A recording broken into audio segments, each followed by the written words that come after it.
Գալիս ենք այս իշխանությունների, այսպես թուրքերի հետ հարաբերությունների ճակերտների մեջ կարգավորման գործընթացին, Շահին Մուստաֆայևը եկավ Հայաստան, Ադրբեջանի փոխվարչապետը եւ հայաստանցի գործարարները վազեցին նրա հետ հանդիպելու։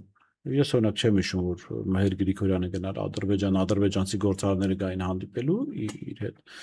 Սա ինչի մասին է խոսում։ Սա ոգևորում կամ քաջալերում է, որ ժողովուրդ ջան, լավ է, հակառուսական գծի մեջ մնացեք, կորուստներ, որտեղ գիտեք, Ռուսաստանի Դաշնությունում կան գործարարներ, որ խնդիրներ են ունենում։ Խնդիրներ կունենանք, մենք կկոմպենսացնենք, Ադրբեջանից փողը կգա, հարցը կլուծվի, ինչ էր սա։ Տեսեք, ամենամեծ շփոթությունը գալիս է գործարարության շրջանակներում նրա հանդեպ հայրենասիրության ակնկալիքից, սա շփոթություն է։ Գործարարի մոտ կա մեկ շահ, նվազագույն ռեսուրսների ներդրմամբ առավելագույն շահույթի ստացում։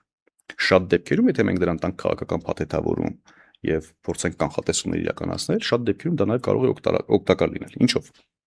Օրինակ քաղաքական հարաբերություններ կարող են չլինել, տնտեսական հարաբերություններով պայմանավորված ստեղծվի քաղաքական հարաբերություններ։ Միգուցե միտեղ դա կարող է էֆեկտիվ լինել։ Ու գործարարը շատ դեպքերում նաև չունի այդ կանխատեսման հնարավորություն եւ համապատասխան գիտելիքներ։ Ինքը պետք է ստանա տեղեկատվություն,